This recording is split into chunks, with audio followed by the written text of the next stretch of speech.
Olá! Hoje a gente vai mergulhar nos materiais bem interessantes sobre um tema que pega para muitos pais. Como é que a gente ajuda os filhos a lidar com a frustração? A gente tem aqui um guia sobre resiliência infantil e também umas anotações de conversas com especialistas, sabe? Psicologia infantil, parentalidade. Nossa ideia é catar mesmo as dicas mais práticas, os insights que realmente funcionam dessas fontes. Sim, e olha, é um tema chave, né? Frustração, assim, todo mundo passa por isso, não tem jeito. E aprender a lidar com ela desde pequeno é como as fontes dizem, construir um músculo invisível. A resiliência. Aliás, uma coisa que fica clara nos materiais é uma certa preocupação, sabe? Com essa baixa tolerância à frustração que a gente vê hoje. Meio que uma falta de anticorpos emocionais nas crianças, nos adolescentes. É interessante ver como as fontes descrevem essa evolução. Começa lá com os pequenininhos, né? Aquelas birras, o quero agora, que é super comum. É o cérebro deles aprendendo a se regular ainda, né? Exato. Aí quando chegam na idade escolar, a coisa muda um pouco de figura. A dificuldade com o erro na lição, ou, sei lá, não ser escolhido pro time. Isso. Aí pode virar aquela desistência fácil, né? Ou até evitar tentar para não se frustrar. E na adolescência? As fontes falam bastante das pressões, né? Escola, amigos, a busca por quem eles são. Sim. Tudo isso vira um prato cheio para a frustração. E às vezes aparece como, sei lá, irritabilidade, ou a pessoa se isola, fica ansiosa. Tem um exemplo ótimo nos materiais, aquele do filho jogador de futebol. Chega em casa super chateado porque não fez gol. Ah, sim. E a reação que muitos pais teriam, né? Que as fontes apontam como, bom, não ideal. Tentar animar, falando, mas você jogou super bem, ou não liga, é só um jogo. Pois é, isso, segundo os especialistas, pode até gerar uma falsa autoestima. Tipo, bonita por fora, mas oca, sabe? E aí que entra a recomendação central que a gente viu, o acolhimento. Mas um acolhimento genuíno da dor da criança. Exatamente. Antes de sair tentando consertar ou diminuir o sentimento, a chave é validar.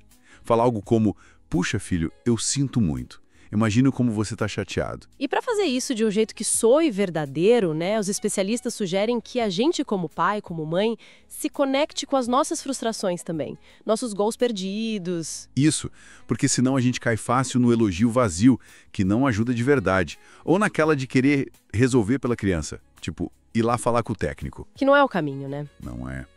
E é super importante, como as fontes frisam bem, diferenciar essa empatia, que é validar o sentimento, da permissividade. Ah, sim. Não é porque a criança tá frustrada que a gente vai ceder em tudo ou quebrar regra, né? De jeito nenhum. Isso é outra coisa. Falando nesses erros comuns, os materiais falam muito da superproteção. Aquela coisa de tirar todas as pedras do caminho. Nossa, essa é clássica. E o problema é que impede a criança de desenvolver as próprias ferramentas, sabe?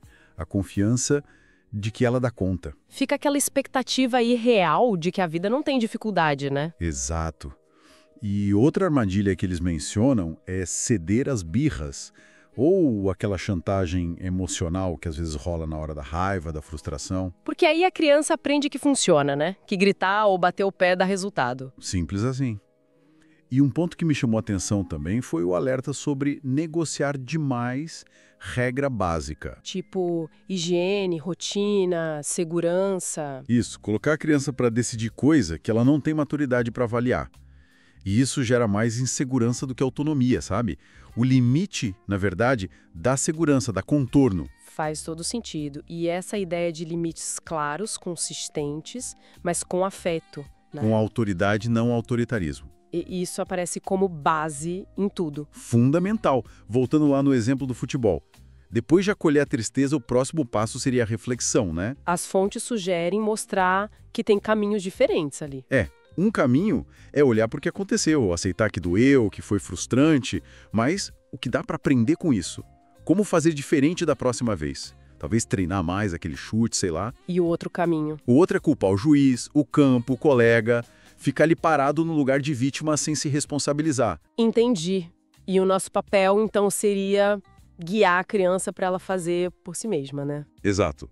Seja escovar os dentes, arrumar o quarto ou lidar com um não. Não fazer por ela.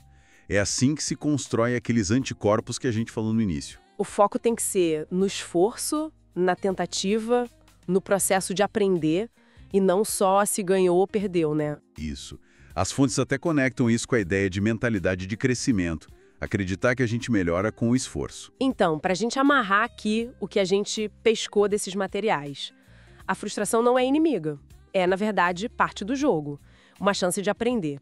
A estratégia parece ser acolher o sentimento sem julgar, manter limites firmes, mas com carinho, ser um exemplo de como a gente lida com as nossas próprias decepções e, talvez o mais difícil, Deixar a criança enfrentar uns perrengues, né? Desafios apropriados para a idade, claro.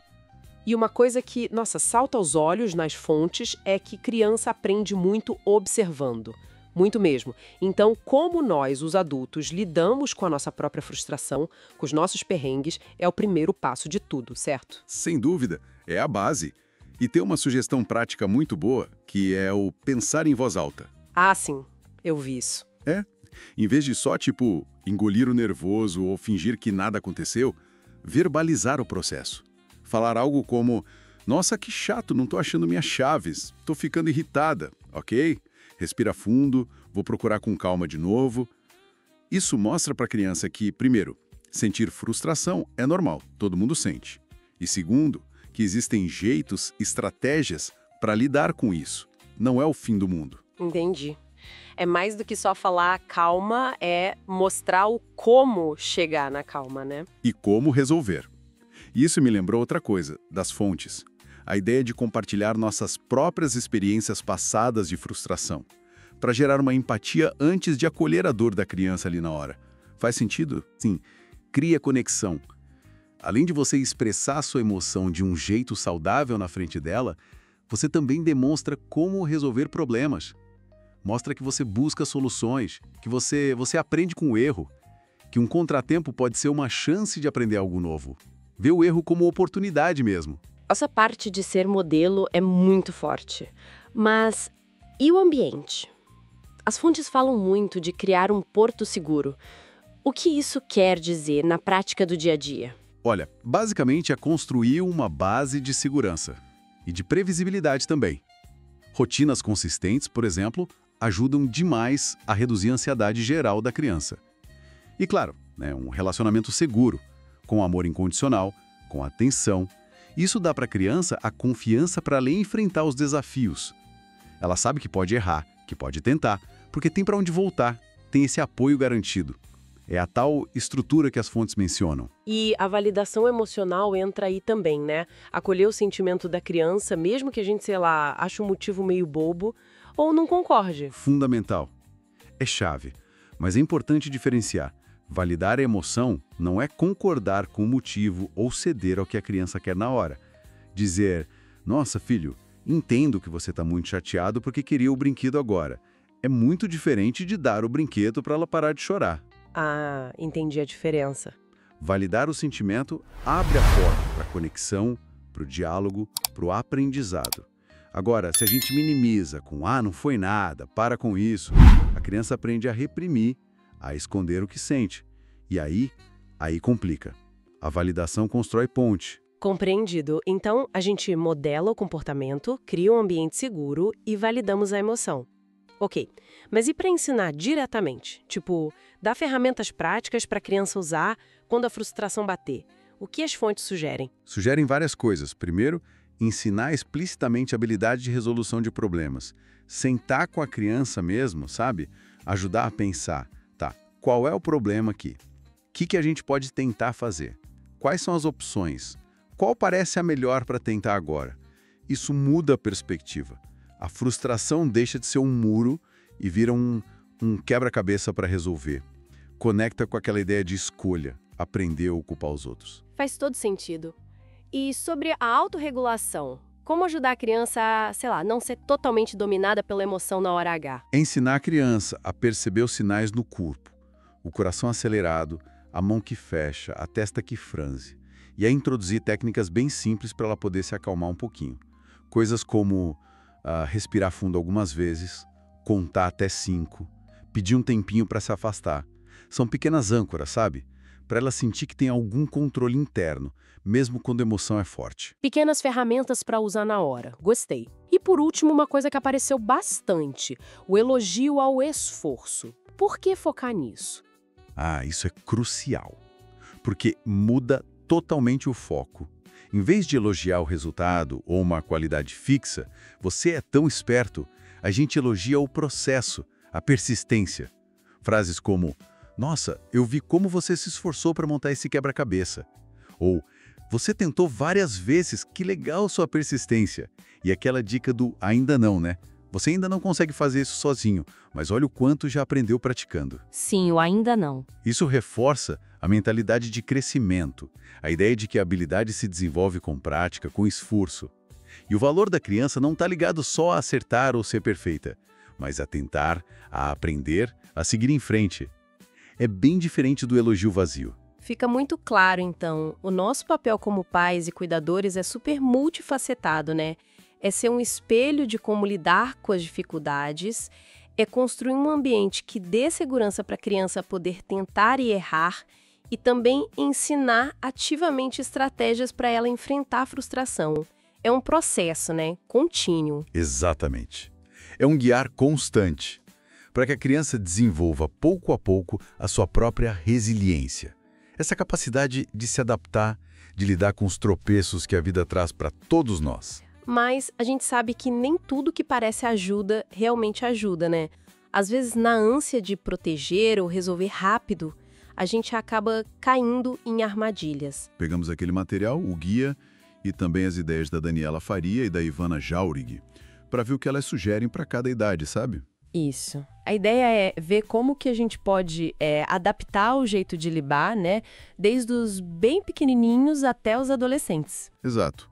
Porque não dá para usar a mesma fórmula para todo mundo, né? A coisa muda muito com a idade. Muda completamente. Olha, começando pelos bebês de 0 a 3 anos, o que as fontes mostram é que o foco é total na corregulação. Corregulação. Tipo, regular junto. Exatamente. É acolher o choro, entender o que tá por trás, sabe? Dar colo, falar com uma voz calma. O mais importante é criar um ambiente que seja seguro, previsível. Uhum. Responder rápido, atender a necessidade, isso não é mimar, viu?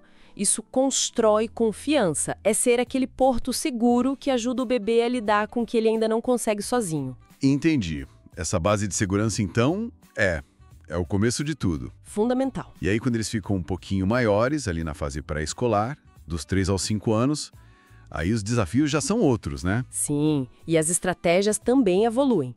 Nessa fase, o material sugere começar a dar nome para as emoções. Ah, tipo, você tá com raiva? Isso.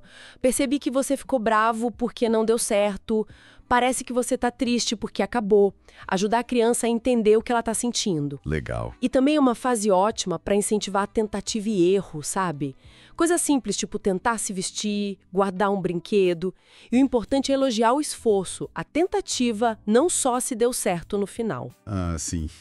Teve uma fonte que falou daquela ideia do você ainda não consegue, né? Achei ótimo isso. É muito bom. Tira aquele peso do fracassei. Mostra que é um processo, né? Você ainda não consegue, mas está aprendendo. Mas olha, um ponto que me chamou a atenção, um alerta que apareceu, é que, ao mesmo tempo que a gente valida o sentimento, não é para negociar limite essencial, né? Como que faz esse equilíbrio? Parece difícil. É um equilíbrio delicado, mas, assim, essencial. Uma das especialistas, acho que a Faria, bate muito nessa tecla. Validar o sentimento não é ceder na regra. Tipo, Eu entendo que você tá chateado porque tem que desligar a TV, filho, mas agora é a hora do banho. Você acolhe a frustração, mas mantém a estrutura. entendi. A regra continua valendo. Exato. Como outra fonte disse, a criança não pode ser copiloto nessas horas, né? Insegurança, rotina básica, o objetivo é aprender a lidar com o não, com o limite, não é tirar o limite para não ter frustração. Faz todo sentido. Separar a emoção da regra. Ok. E aí, avançando. Crianças em idade escolar, dos 6 aos 12 anos. Como que a gente ajusta? Aí a coisa fica mais complexa um pouco. O guia e as especialistas falam muito em desenvolver a resolução de problemas. A criança já consegue participar mais, sabe? Olha, isso não funcionou. O que a gente pode tentar fazer diferente? Incentivar também a autoconsciência. O que geralmente te deixa assim frustrado? E a empatia também. Como você acha que seu amigo se sentiu naquela hora? Começar a olhar para fora e para dentro, né? Isso. E até introduzir umas técnicas simples de relaxamento, tipo respirar fundo. Isso conversa muito com o que a Daniela Faria fala sobre aprender com os resultados bons ou ruins e aceitar a realidade para poder agir. E talvez seja aí que entram aqueles anticorpos emocionais que a Ivana Jauregui mencionou. Ir lidando com as pequenas dificuldades para criar resistência. Exatamente. É isso. É ir construindo essa força interna para lidar com os desafios pequenos para depois encarar os maiores. É a resiliência sendo construída, né? E isso leva a gente direto para os adolescentes, dos 13 aos 18. Nossa. Pois é. Fase intensa. Aqui, o grande lance, segundo as fontes, é o equilíbrio entre dar apoio e dar autonomia. O famoso soltar a corda, mas não largar. Exato. Respeitar que eles precisam de mais independência, mas continuar ali como guia. O diálogo muda. É mais para incentivar o pensamento crítico. Por que será que você se sentiu assim? O que você esperava que acontecesse? Tinha outro jeito de reagir? Ajudar eles a analisarem a situação e a si mesmos. E manter aquele porto seguro que a Faria também falou, né? Tipo, mesmo que erre, saber que o apoio tá ali, que não é pelo resultado. Fundamental. Para eles se sentirem seguros para tentar, para errar, para aprender. E, como a Jaurigo também coloca, continuar dando responsabilidades adequadas para a idade. Ah, sim. Ensinar a planejar, organizar, ajudá-los a construir o que ela chama de estrutura interna. Essa capacidade de se organizar, de lidar com prazo, de resolver as coisas com mais autonomia. Não é fazer por eles, de jeito nenhum, mas dar as ferramentas e o suporte. Olhando para trás agora, para todo esse caminho, fica bem clara a progressão, né? Começa com a gente sendo a regulação total para o bebê. Isso, a corregulação. E vai caminhando para eles desenvolverem a própria regulação, essa estrutura interna. Perfeito. E tem um ponto que todas as fontes, de um jeito ou de outro, ressaltam: o nosso papel como modelo. Como nós, adultos, lidamos com a nossa frustração, isso ensina muito. Verdade, o exemplo arrasta. E aquela ideia dos anticorpos, né? Permitir que eles passem por frustrações que eles consigam lidar. O guia até alerta. Proteger demais, tirar todas as pedras do caminho, isso pode acabar deixando eles mais frágeis, paradoxalmente. Então, se a gente fosse pegar uma mensagem central disso tudo, talvez seja aquela frase final de uma das leituras que achei bem forte. A frustração não é uma falha, é o solo onde nasce a resiliência. É uma imagem bonita, né? Para a gente pensar como esses momentos difíceis podem ser, na verdade, chance de crescer. Exatamente. Uma ótima reflexão. Bom, e com essa reflexão, a gente fecha essa nossa análise focada nas estratégias por idade para lidar com a frustração, olhando para o material que a gente discutiu hoje. Esperamos que tenha sido útil, né?